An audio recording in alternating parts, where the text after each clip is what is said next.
Bom, vamos continuar então, né? Capítulo 2 de Apocalipse. Abra lá.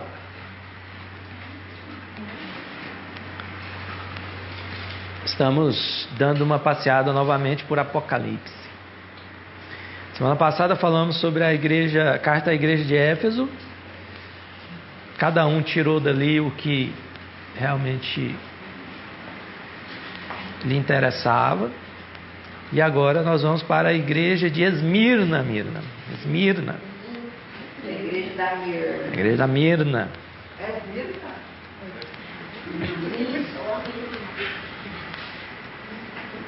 Capítulo 2, a partir do verso 8. Essa é uma carta mais sintética. 2:8. É uma carta mais sintética, mais curtinha. É a única igreja que não recebe nenhuma reprovação. Ela não recebe.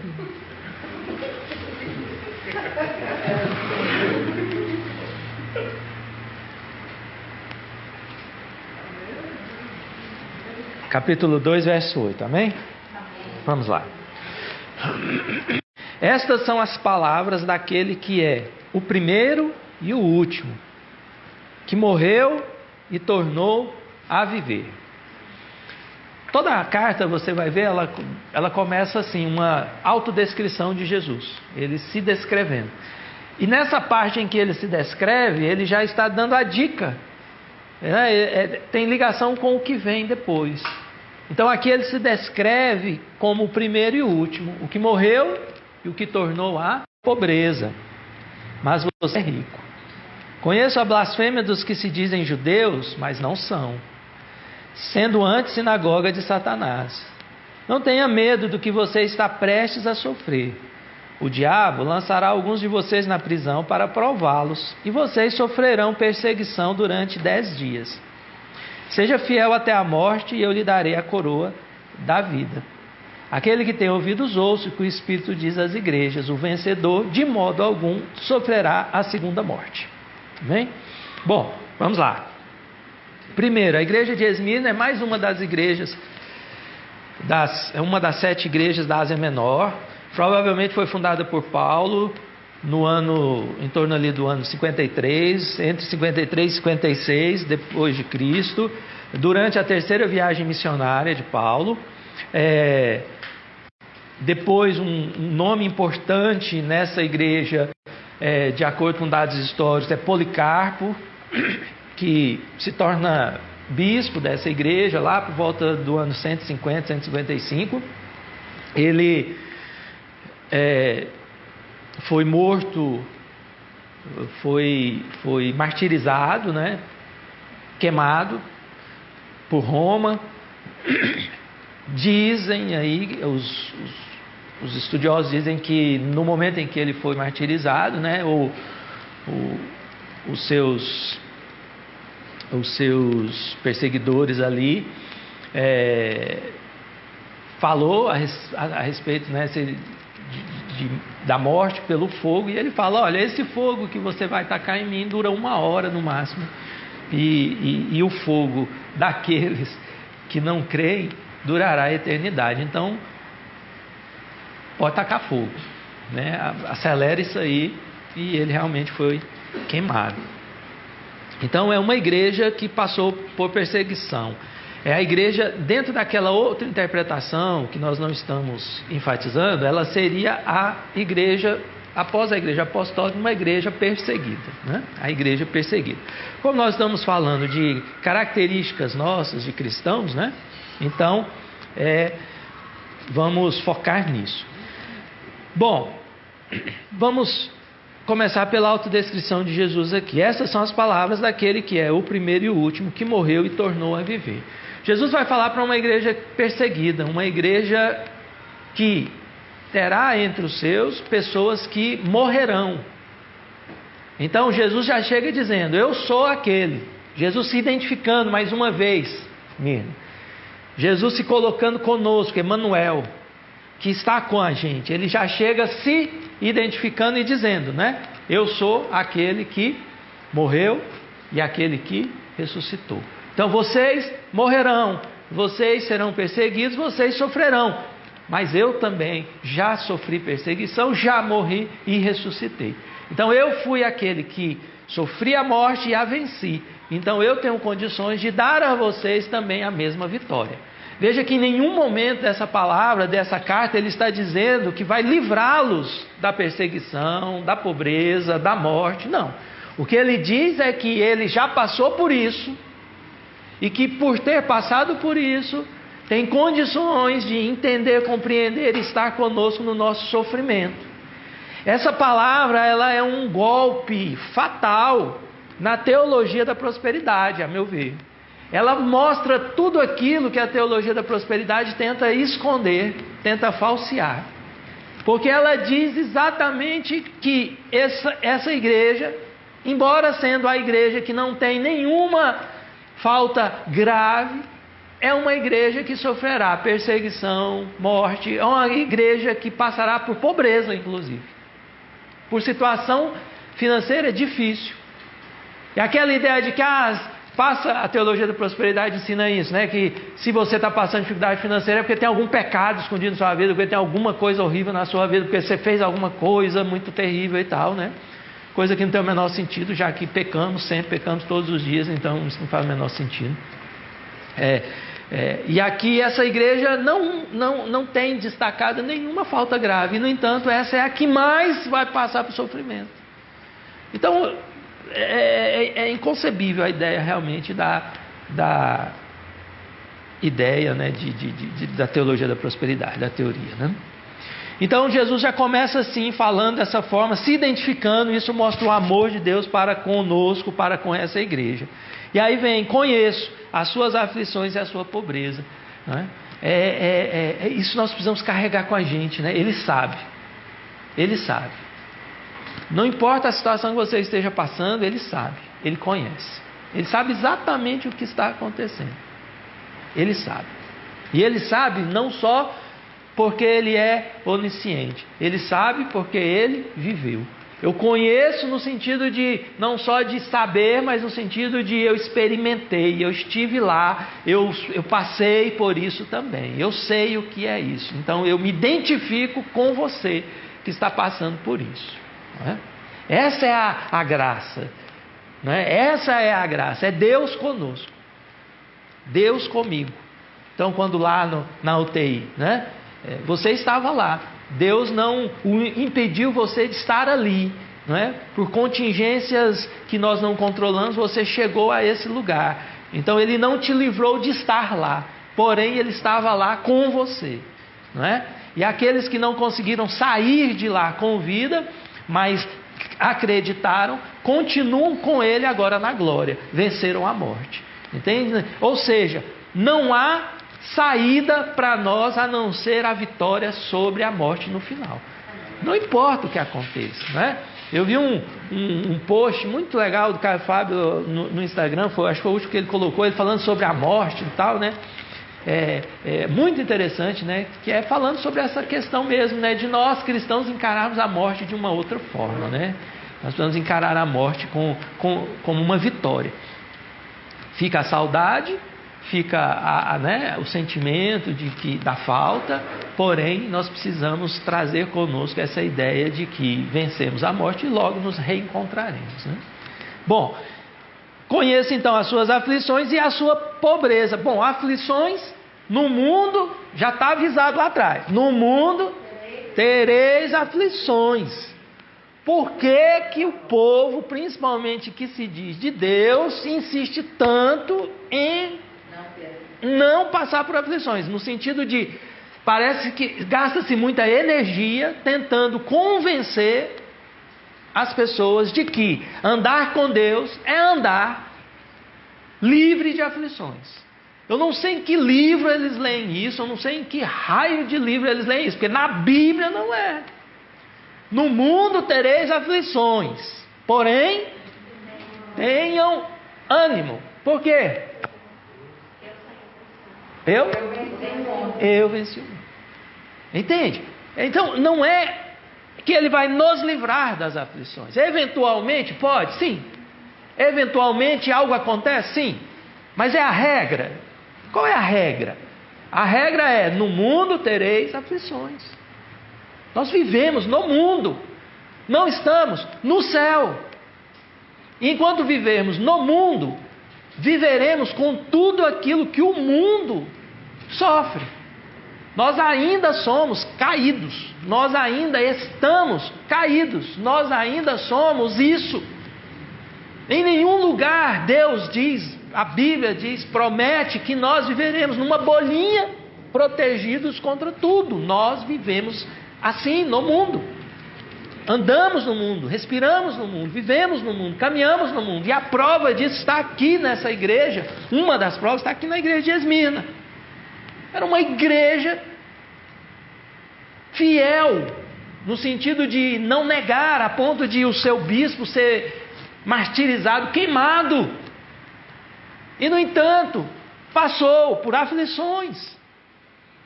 Esmirna era uma cidade rica, próspera e bela. Muito bela. Porque a igreja era pobre. Porque embora fosse rica, próspera e bela, a cidade era extremamente fiel a Roma, que era o império do momento. Por ser fiel a Roma, os seus habitantes faziam o que com os cristãos? Despediam dos seus empregos. Quando um cristão montava um negócio, era boicotado. Porque eles não diziam, salve César. Eles diziam, salve Cristo. Eles davam glórias, não a César, davam glória a Cristo. Consequentemente, a maioria da cidade, que eram os consumidores, que eram os patrões, eles perseguiam, eles despediam, eles ignoravam, eles boicotavam os cristãos. Então os cristãos estavam fora do sistema econômico da cidade. Eles moravam em uma cidade rica, próspera e bela, porém eram pobres, passavam por dificuldade financeira, porque não conseguiam trabalhar, não conseguiam vender, não conseguiam produzir, a ponto de se tornarem prósperos. E o que Deus fez com eles? Esteve com. É tudo que Jesus fez, é tudo que Jesus mostra nessa carta. Esteve com. A situação na cidade mudou? Não. Aqui indica que eles tiveram que passar por esse período, eles passaram, sofrendo as consequências da sua fidelidade. A outra opção era negar a Cristo e abrir o seu negócio e dar glória a César e entrar no esquemão e ficar rico, como o resto da cidade era. Então é nesse contexto, está entendendo? É nesse contexto. Eles estavam ali dentro de uma situação muito peculiar. Por isso eles sofriam aflições, porque lhes faltava recurso mesmo. Faltava dinheiro, porque faltava trabalho, porque faltava oportunidade.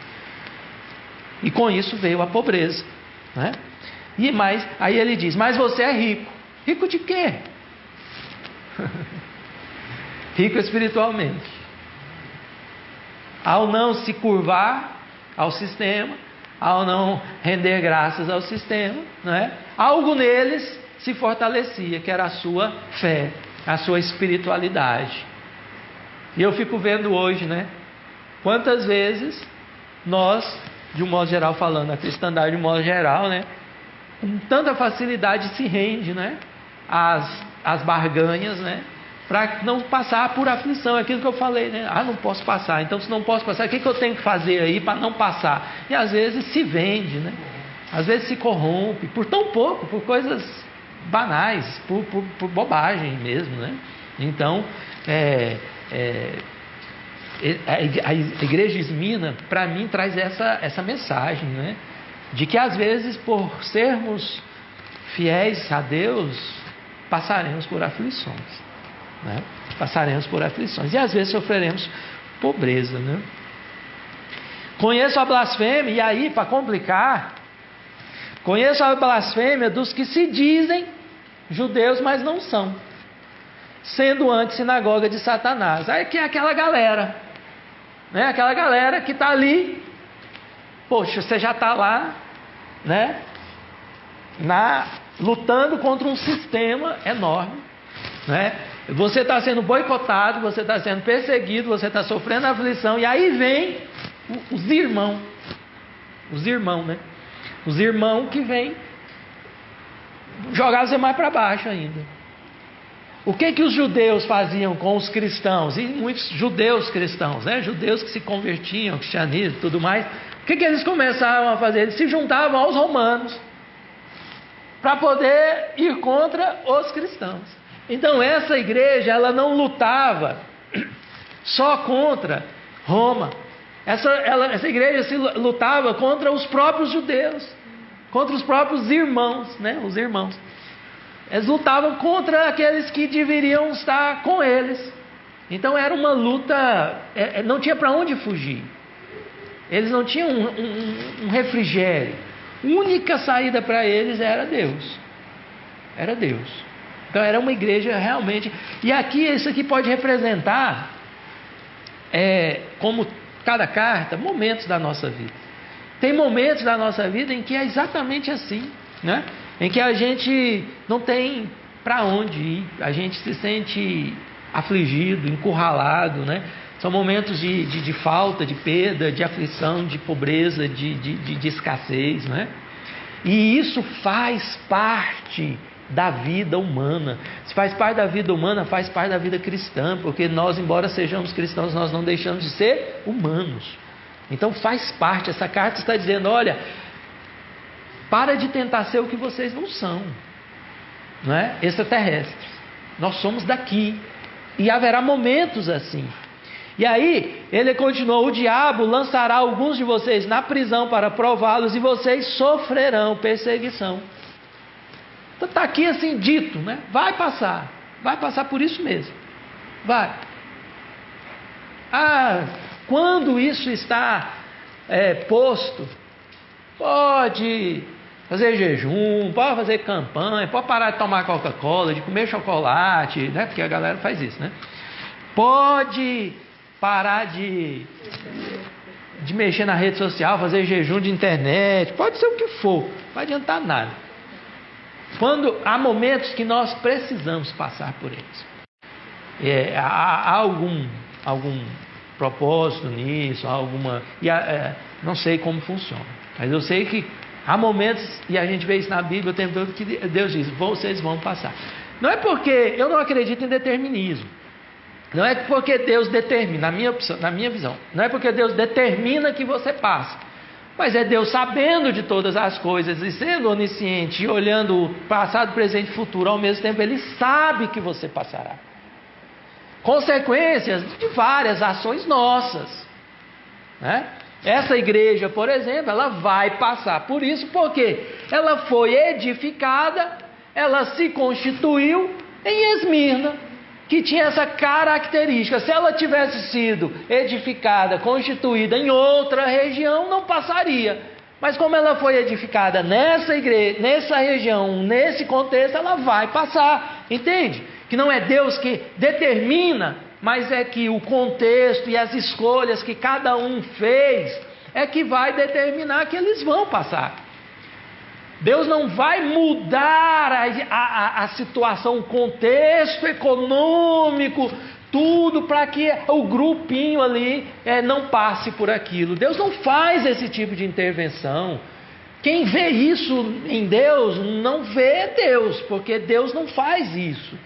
Nós vivemos dentro de um contexto e sofremos as consequências do lugar em que estamos vivendo. É assim para o bem e para o mal. Quando Jesus chega no ápice, né, num momento maravilhoso da terra, em termos de infraestrutura, nós estamos colhendo as benesses daquele contexto em que havia estrada para todo lugar, Roma estava dominando o mundo, o mundo da época, e havia ligações em todas as regiões, o que facilitou e muito, né, a divulgação, a propagação do Evangelho. Então, nós estamos inseridos no mundo teremos aflições, mas podemos contar com Ele, que é Emanuel, Deus conosco. Ele estará conosco durante as aflições, durante os momentos de falta, escassez, Ele estará conosco. E dá para negar isso, sendo que todos nós aqui, né, eu conheço vocês já há muito tempo, nós passamos, todos nós aqui já passamos por esses momentos. Não foi? Pedimos para não passar, né? Fizemos campanha para não tomar Coca-Cola, para não passar. Mas adiantou? Não, nós passamos. Mas o principal, passamos. E o melhor ainda, não passamos sozinhos, né? Desde a época de comprar um espetinho para dividir, né? Para 3, né? Na época da Amandinha ainda, né? Eu, a Maísa e a Amandinha, né? A gente comprar um espetinho e dividir para 3, porque não tinha dinheiro, né? Até hoje. Passamos. E Ele estava conosco. E aprendemos, e crescemos, e desenvolvemos, e evoluímos, e avançamos, né? Graças a Deus. Esse Deus Emanuel, Deus conosco. Amém? E aí, irmãos, olha que lindo. Durante 10 dias, diga, durante 10 dias. O que isso quer dizer?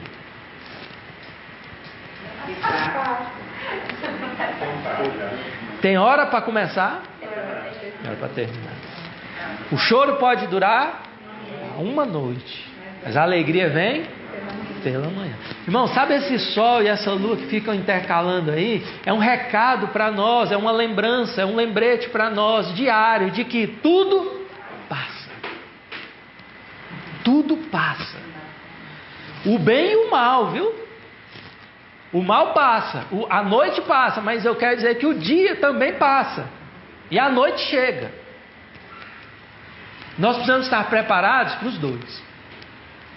Não dá para viver querendo só o dia ensolarado, bonito, brilhando. Mas quando o dia estiver brilhando, ensolarado ou fresquinho assim, aproveite. Tire tudo dele. Porque você não sabe quando a noite chegará. Porque ela vai chegar. A Bíblia diz, o dia mau vem. Do mesmo jeito que ela diz que o dia virá, ela também diz, o dia mau vem. Prepare-se para o dia mau. Mas viva o dia bom.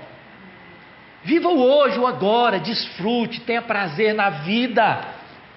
Eu estava lendo alguns comentários de um você conhece, né, um pastor aí, e ele falando assim de um evangelho que tem que ser sofrer, que tem que ser difícil, tem que ser, né, que se é fácil, se é prazeroso, isso né, não é de Deus, umas coisas assim. Aí pegam uns autores lá da época que não é o contexto de hoje mais, que teve uma época, um momento em que aquela mensagem realmente valia. Hoje não, estamos em outra época, evoluímos, avançamos, crescemos, né? Então, por que tem que ser assim, com esse sofrimento todo, com essa autopunição? Não, quando o dia é bom, tire tudo desse dia, viva o dia. Ontem estávamos convivendo com uma pessoa e eu fiquei realmente muito, muito tocado com ela, né? Assim, com o jeito dela. Não conheço, só sabia a história, né? Uma pessoa que teve sua vida modificada do dia para a noite, literalmente, assim. É uma pessoa que faz o que a gente faz, assim, até mais, né? Pessoa atleta que corria 10 km por dia. Eu ando de bicicleta, é mais um pouquinho, mas o cara fazia correndo, né? Atleta, 50 e poucos anos e tudo, né? E assim, ele correu um dia, tomou banho, descansou, comeu, dormiu, no outro dia levantou da cama e caiu. Levantou e puf. Ele não é daqui, é de uma outra cidade, e vinha para Goiânia resolver umas outras coisas. Falou, vou passar no neurológico lá para ver, né? Talvez aconteceu alguma coisa, não sei o que deu, né? Entrou no neurológico, os médicos não deixaram ele sair mais. Tinha um tumor enorme no cérebro e nunca tinha sentido nada. E a vida dele mudou do dia, da noite para o dia. Pô, acabou. O prognóstico, 1 ano de vida. De 3 a 1. Mudou. Dia mau, chegou. Né? Então esse dia mau, ele pode chegar para qualquer um. cristão, sabe? Vai falar, porque não, cristão, normal, como nós, chegou. Fazer o quê? Né? Agora é viver, enfrentar, né? Uma nova realidade, muda tudo, família, né? E ontem a gente estava num aniversário e eu pensei, eu não o conhecia quando ele chegou ao nosso meio, né? Com aquela coisa de distanciamento, tudo, né? Mas, o cara rindo, contando piada, se divertindo, sabe? Eu olhei e pensei, meu, que lição, que lição. Esse cara, ele tem a hora já praticamente marcada para, né, pelos médicos, né? De prognóstico, né? E está ali, sabe? Eu pensei que fosse encontrar uma pessoa emburrada, triste. Não, ele lá, conversando, rindo, brincando, né? Então esse estava preparado para o dia mal. O dia mal chegou e ele estava preparado, né? Para o dia mal. Ele está no dia mal, mas está bem, né? E às vezes a gente consegue estar mal no dia bom. Já viu? Isso é que é triste. A vida está indo, está fluindo, a gente está caçando uma coisa para ficar deprimido, para ficar triste, chateado, preocupado, fica fuçando na internet para procurar alguma coisa para poder ficar mal. O outro está lá vivendo um dia mal e procurando um jeito de estar bem, né?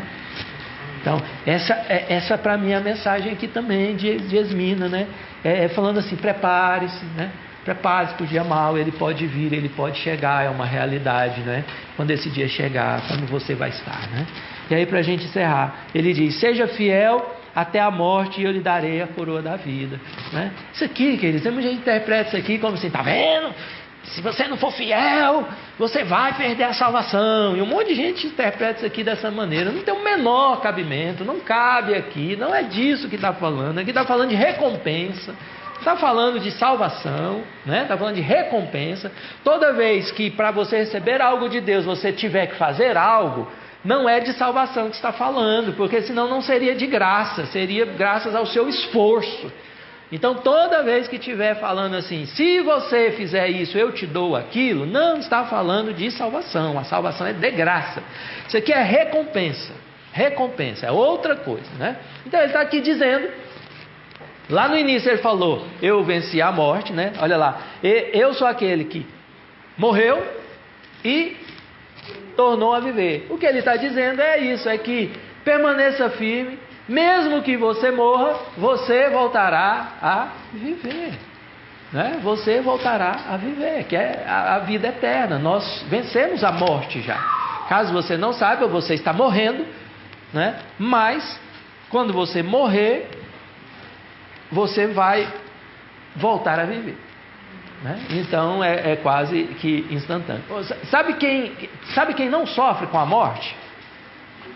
O morto. O morto não sofre com a morte. Nós é que sofremos. O morto morreu, acabou, né? A hora que ele morreu aqui, ele viveu do outro lado. Então ele na verdade ele foi promovido, né? Nossa, nós é que sofremos. O morto morreu, acabou. Não tem. Aquele que tem ouvidos, então, que somos nós, ouça o que o Espírito diz às igrejas. O vencedor, está vendo? Vencedor, de modo algum sofrerá a segunda morte, né? Aí aqui, lembra? Dando da segunda morte, aquela coisa da guiene e tal, né? Está ligado, vinculado a isso aqui também, mas isso nós já estudamos bastante, a gente já sabe. Amém? Então essa é Esmirna, é uma palavra mais, né, densa, né? Porque não nos traz assim aquelas notícias alvissareiras, né? É um alerta, né? Olha, né? Vocês vão passar por momentos difíceis alguma época da vida. Estejam prontos para isso, preparem-se para isso, saibam contudo que eu estarei com vocês o tempo todo. Vamos juntos, estamos juntos. E aí a palavra que Deus nos deu para esse ano de 2021, não é exatamente essa, nesse sentido, né? Que nós devemos, né, pegar o jugo dele, né, o nosso jugo, né, dividir com ele, né, andarmos juntos, né, dividindo o jugo, né, o fardo, trocar o fardo nosso que é pesado pelo dele que é leve, né? Andarmos juntos aqui, porque aí eu aprendo com ele, né? Ele é experiente, ele já passou, ele sabe, né? Eu sou aquele que não sabe, né? Então andamos juntos e aprendendo, né? E vamos juntos, né? Quando eu passar por momentos felizes, ele passará comigo. Quando eu passar por aflições, ele passará comigo. Amém? Quando você está lá de férias, né, de frente à praia, você se lembra dele? Hã? Eu lembro. Nossa, a praia, quando eu fui no mar pela primeira vez que eu fui aquele com vocês, eu nunca tive uma experiência assim, de ter a certeza da existência de Deus. Como o mar, se eu olhar para aquele infinito ali, aquele ali me tocou tanto, mais do que eu tomar banho no mar, porque eu já tomei todos, né? Caldo. E comi farofa, isso foi farinha que eu comi. Areia, eu desfrutei muito mais ficar ali sentado, contemplando do que a própria praia. Momento de transcendência. É muito interessante, eu acho, aquele infinito de água, de repente eu não decidi que agora eu parar. Eu acho impressionante, sabe? Como agora, ela para, olha que coisa, aquele. Olhando aqui, pra mim, É bom quando a gente aprende a desfrutar dele nos momentos bons, né? Assim como desfrutamos da presença dele nos momentos difíceis, né? Isso é muito agradável.